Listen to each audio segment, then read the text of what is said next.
दोस्तों नमस्कार। अपने देश को एक सेकुलर देश कहा जाता है, जहां हर धर्म को बराबर सम्मान की दृष्टि से देखा जाता है।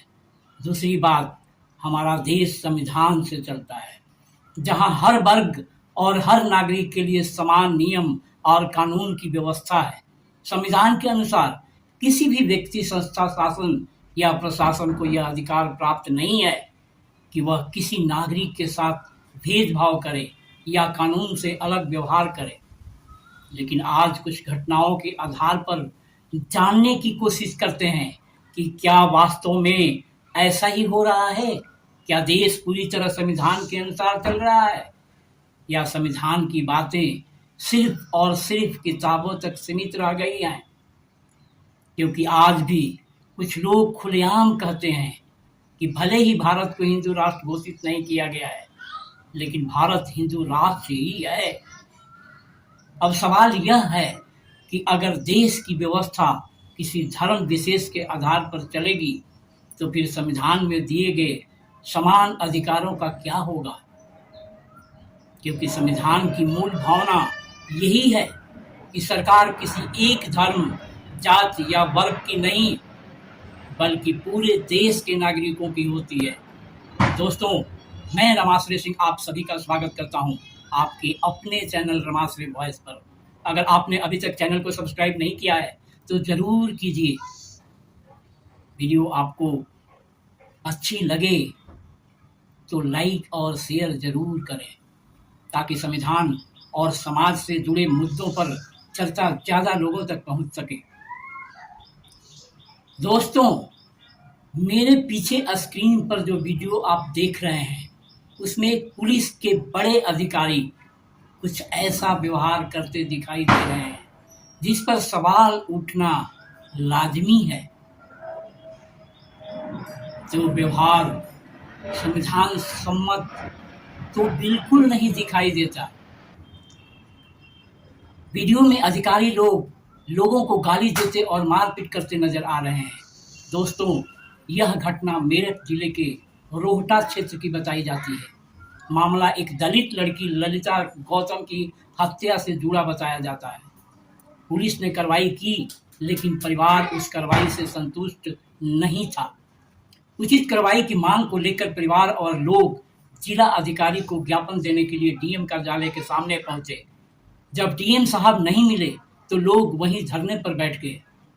इसी बीच पुलिस बल मौके पर पहुंचा, जिसका नेतृत्व जिले के कप्तान कर रहे थे।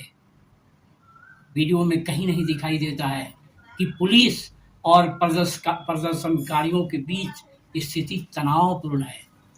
लेकिन यदि ऐसा कुछ था भी, तो कानून की प्रक्रिया क्या कहती है? कानून यह कहता है कि आरोपी को गिरफ्तार किया जाए, जांच की जाए और न्यायालय के सामने पेश किया जाए। लेकिन उत्तर प्रदेश में अजीबोगरीब कानून चल रहा है भाई। किसी भी अधिकारी को यह अधिकार नहीं है कि वह अपनी शक्ति का इस्तेमाल करके किसी नागरिक के साथ मारपीट करे, क्योंकि लोकतंत्र में वर्दी की ताकत संविधान से आती है, संविधान को कमजोर करने के लिए नहीं। तो सवाल उठता है कि आखिर ऐसी स्थिति क्यों पैदा होती है? क्या कभी सामने वाले व्यक्ति की जात, सामाजिक स्थिति या पहचान देखकर व्यवहार बदल जाता है? क्योंकि ऐसा व्यवहार करने वाला एक तो जिले का कप्तान है और दूसरे में विशेष टाइटलधारी, मतलब एक तो करेला और दूसरे चढ़ा नीम के डाल। हमारे देश में ऐसे हजारों उदाहरण मिल जाएंगे जहां लोगों ने महसूस किया कि उनके साथ समान व्यवहार नहीं हुआ। दोस्तों, आपको याद होगा कि पिछले दिनों यूजीसी से जुड़े एक कानून को लेकर देश में विरोध प्रदर्शन हुए थे। उस समय कुछ जगहों पर विरोध करने वाले लोग रात में सड़कों पर उतरे। लेकिन सवाल यह है कि कानून व्यवस्था का व्यवहार सभी आंदोलनों में एक जैसा क्यों नहीं दिखाई देता? जब कुछ छात्र विरोध करते हैं तो उसे लोकतांत्रिक अधिकार कहा जाता है, लेकिन जब दूसरे वर्ग के लोग अपनी मांगों को लेकर सड़क पर आते हैं तो उनके साथ अलग व्यवहार क्यों दिखाई देता है? क्या लोकतंत्र में विरोध करने का अधिकार जाति और पहचान देखकर तय होगा? संविधान तो कहता है कि हर नागरिक बराबर है।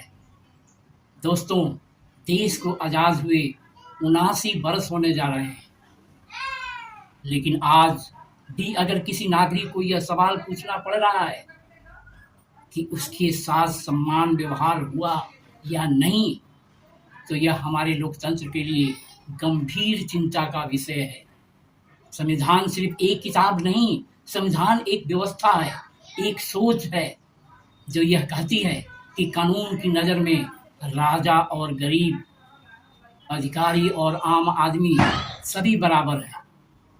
अगर संविधान की भावना मजबूत होगी तो देश मजबूत होगा, लेकिन अगर समाज में जाति, धर्म और पहचान देखकर व्यवहार किया जाएगा तो लोकतंत्र कमजोर होगा। अब सवाल आपसे है, क्या हमारे देश में संविधान पूरी तरह जमीन पर लागू हो चुका है या अभी भी कुछ लोगों की सोच संविधान से ऊपर चल रही है? इसकी जिम्मेदारी किसकी है? सरकार की, प्रशासन की, समाज की या हम सबकी? अपनी राय कमेंट बॉक्स में ज़रूर बताइए। तब तक के लिए